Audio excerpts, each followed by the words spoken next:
Hello, and welcome to Sacred Mindshift Circle. I'm your host, Dahlia Deborah Donalds. And today we're joined by Sarah Turton, a master herbalist and iridologist, founder of the Turton Method, and creator of Oxford Herbal and the Chelsea Herbalist.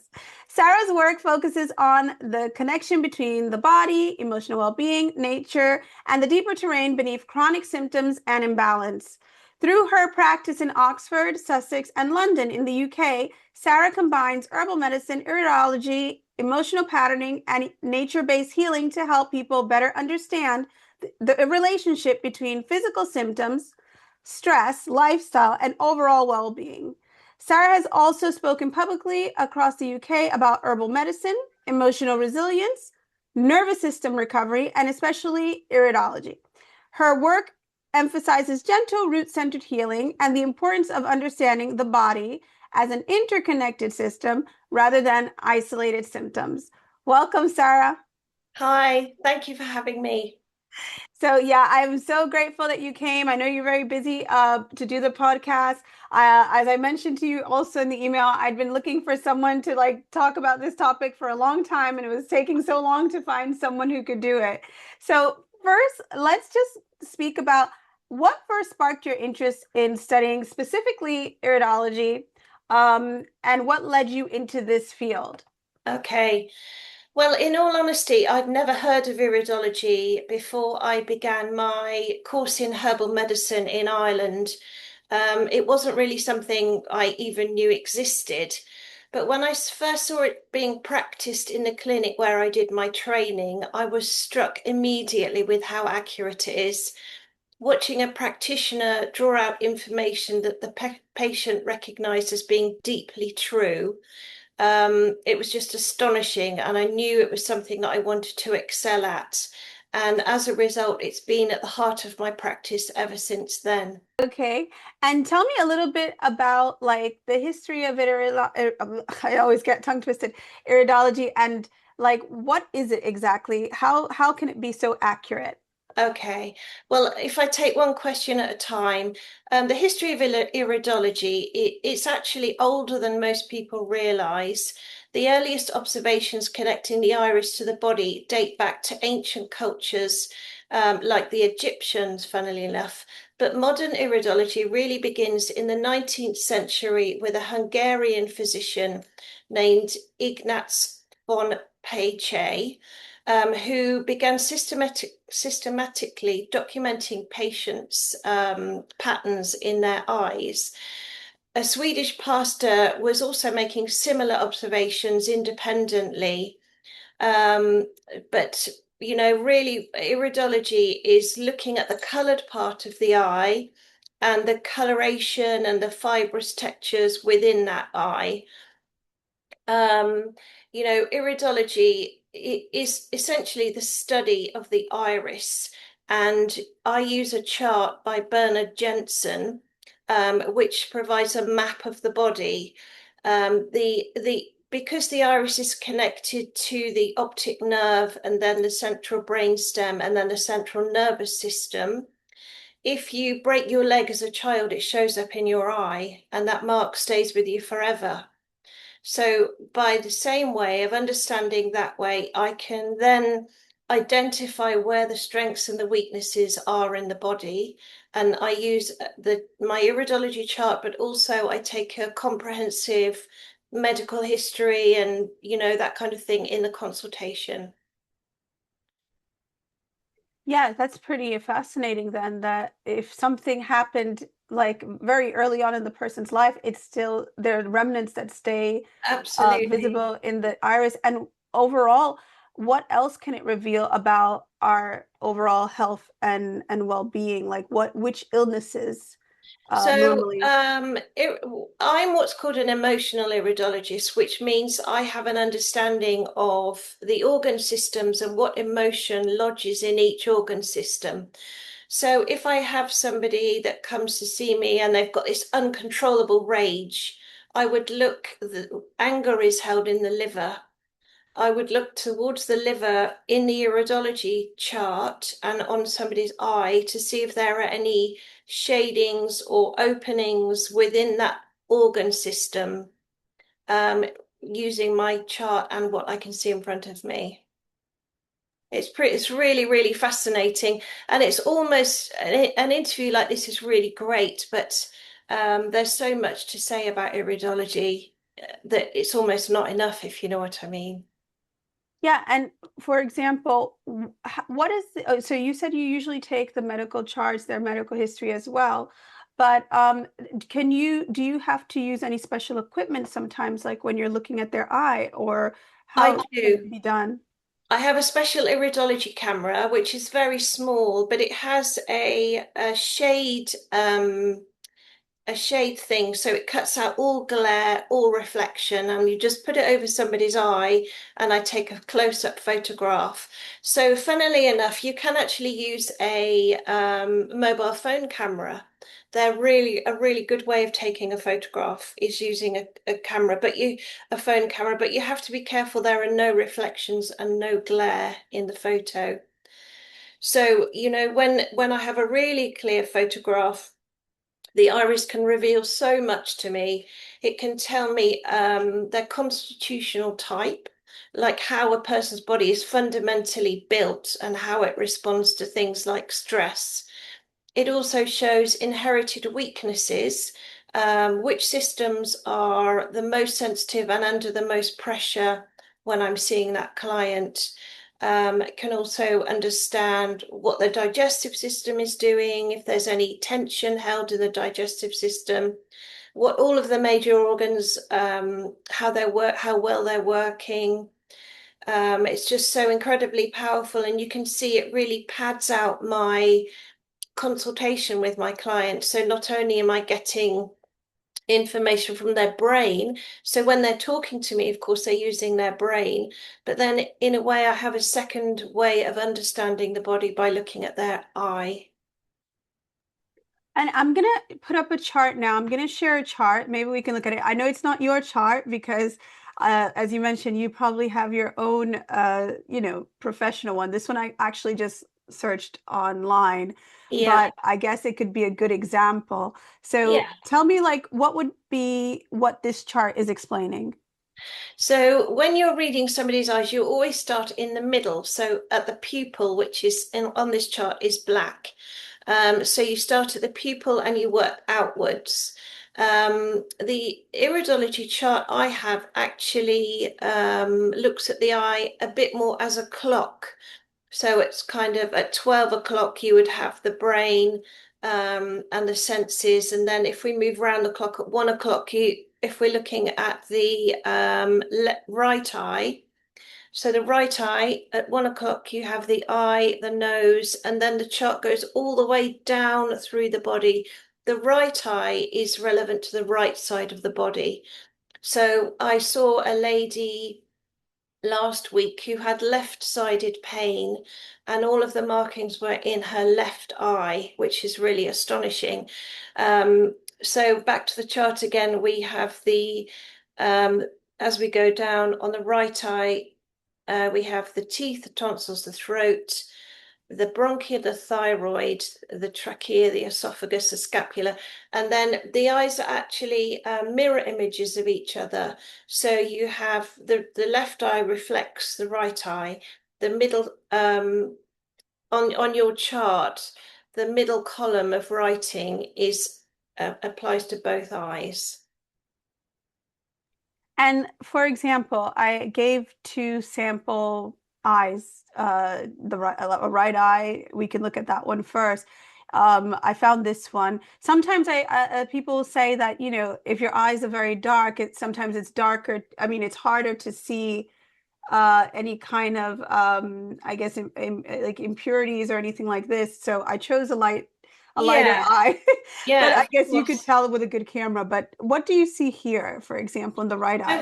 when I'm looking at an eye, I immediately look for three things. I look for the color of the eye, the kind of texture of the fibers that make up the eye, and then any coloration. So in this right eye, you've got a kind of gray, hazel, green colored eye. And that's called a mixed biliary eye. So that means that they might have one parent with brown eyes, one parent with blue eyes, and this is a result. The next thing I would notice is directly around the pupil is that orange circle.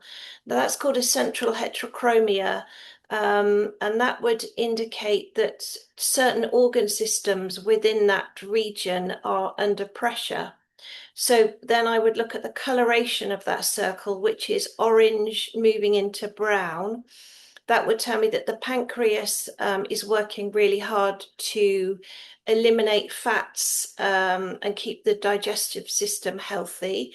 And then if I look at the pigments, which are in the bottom half of the eye, you can see there's quite a large selection really of pigments that go all the way from, I'd say maybe the lower back through the spine, the liver, and then perhaps the uterus. And then you've got two little black spots at the bottom. One of them is directly in, I would say, either the kidney or the upper leg zone. And then the second one is perhaps in the pelvis.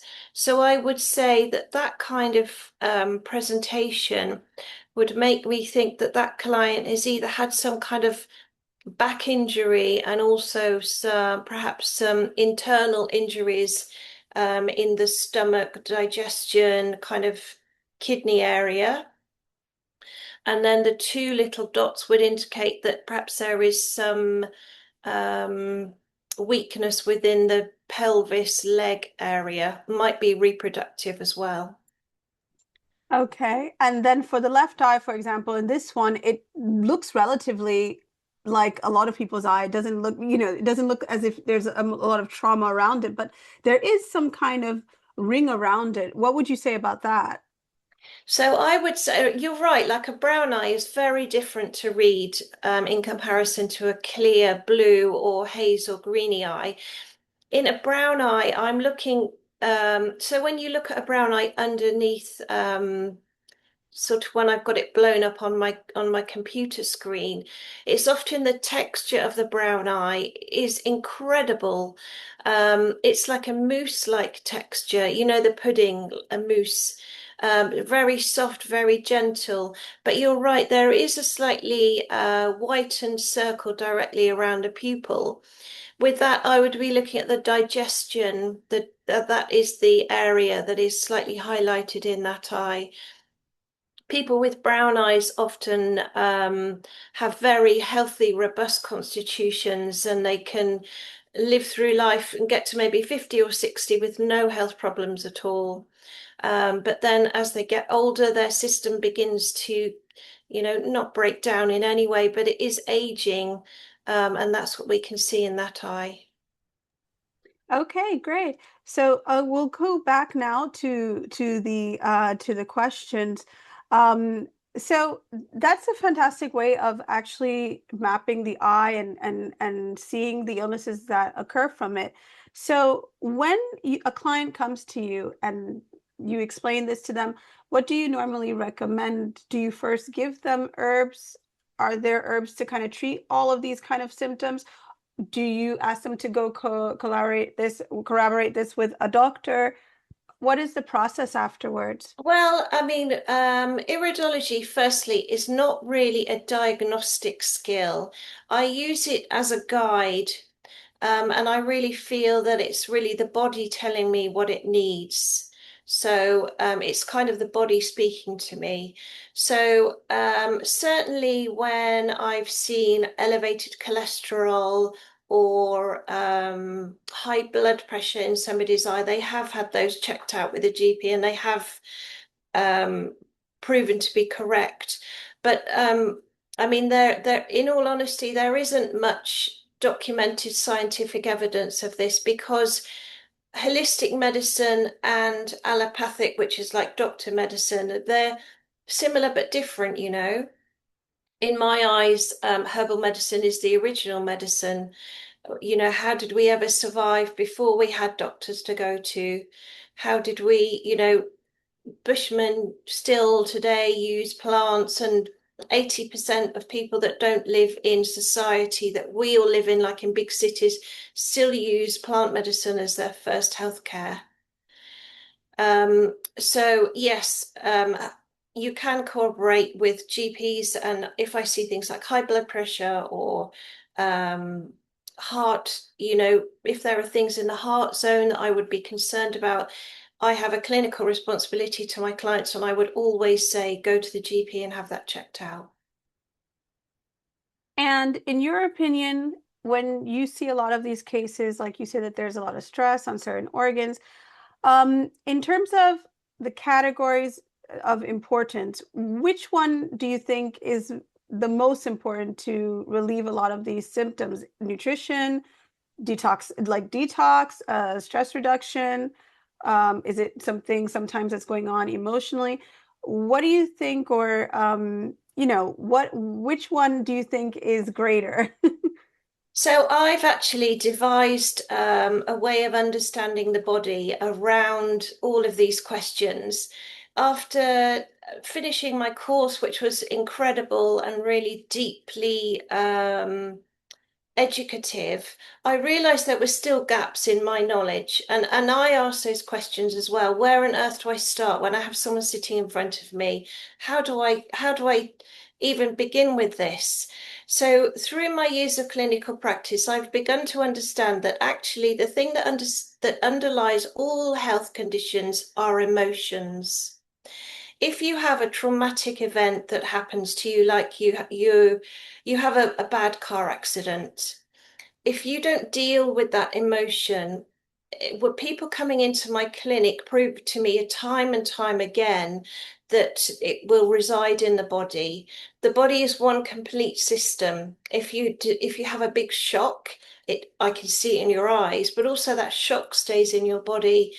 So you need to find a way to move that emotion out of the body. So I always start with emotion.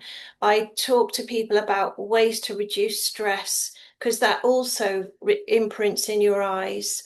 So reducing stress, time out in nature, because nature is the great leveler, when you're outside in a big field, you're not thinking about, I've got to pay that bill on Tuesday. You're totally immersed thinking about the birds and what the grass feels like on your feet.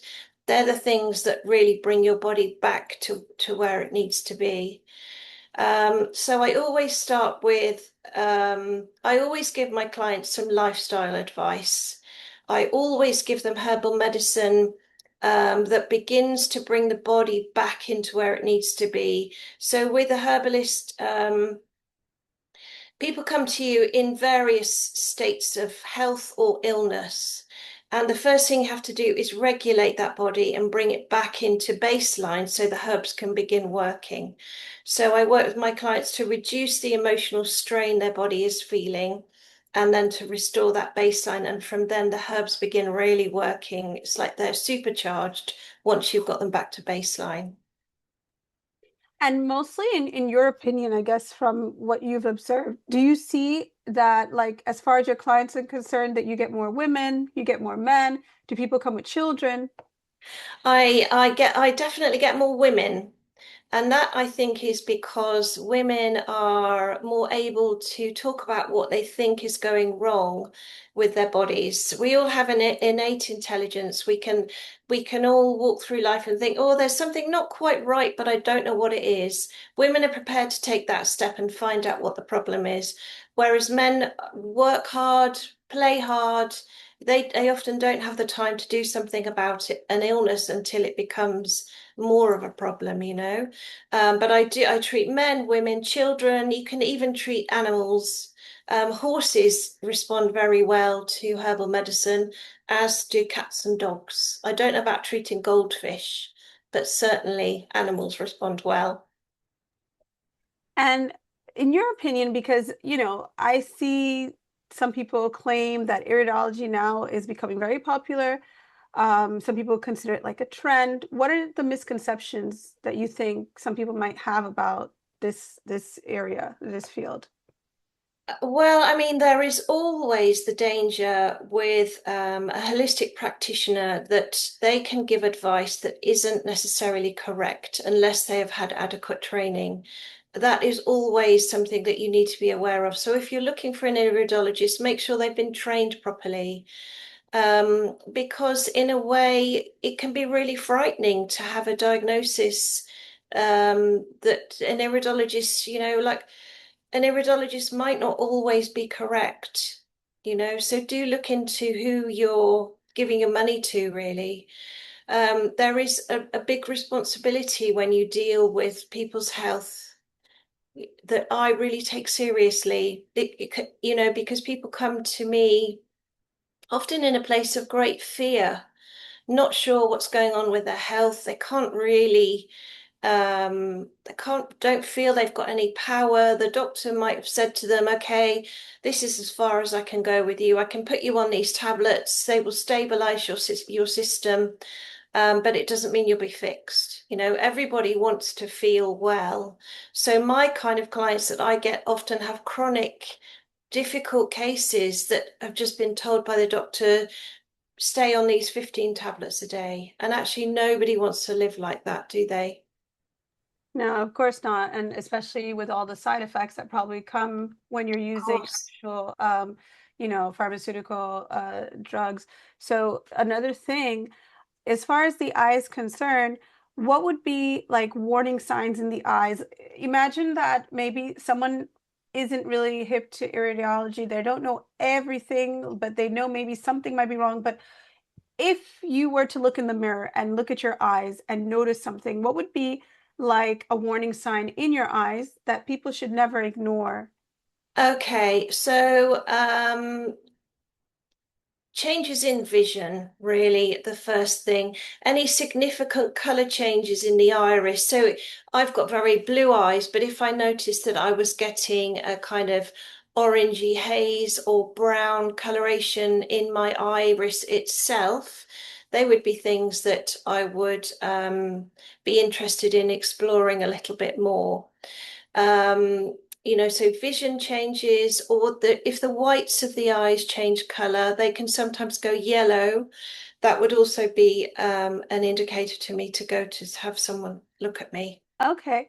And just in general, because you have now so many years in the field and, dealing with herbal medicine, dealing with iridology, and all of the clients that you've come into contact with, how has your own perspective on health changed since studying iridology and working in iridology? Well, I have learned that if you have a niggle that doesn't go away, get it looked at. Have a look, don't be afraid. I'm very much about empowering people to take care of their own health. Don't go to a doctor and say, Doctor, fix me.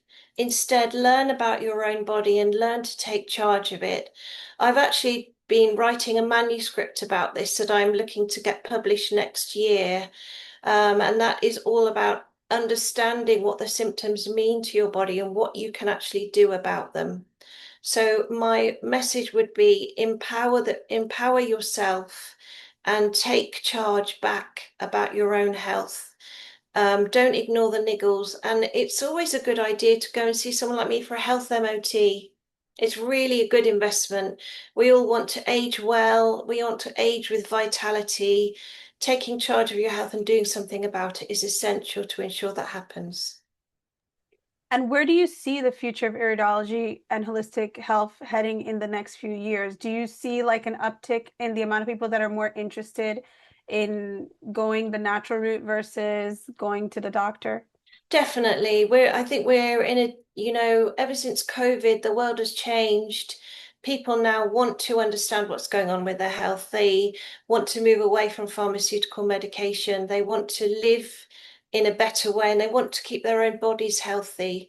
We're now in an age where health responsibility is really something that's important to many more people than it used to be.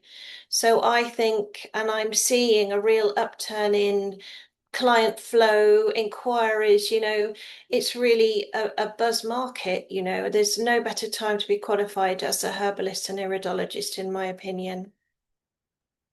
Well, thank you so much, Sarah, for joining me today. It's amazing because I really, like I said, was like looking for someone so to break all of this information down, and I think you did so in a fantastic way.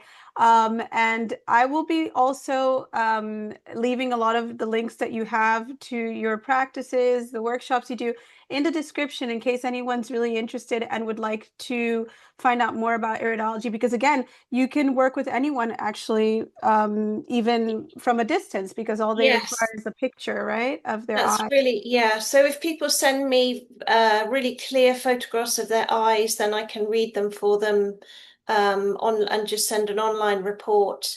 Of course, as a herbalist, you'd need to get your herbs wherever you are, but yes, I can certainly do online iridology readings for people. Well, thank you so much. And guys, don't forget to subscribe to Sacred Mindshift Circle and sacredmindshift.com so you never miss another important podcast or event. And thank you, Sarah. Bye. Thank you. Bye.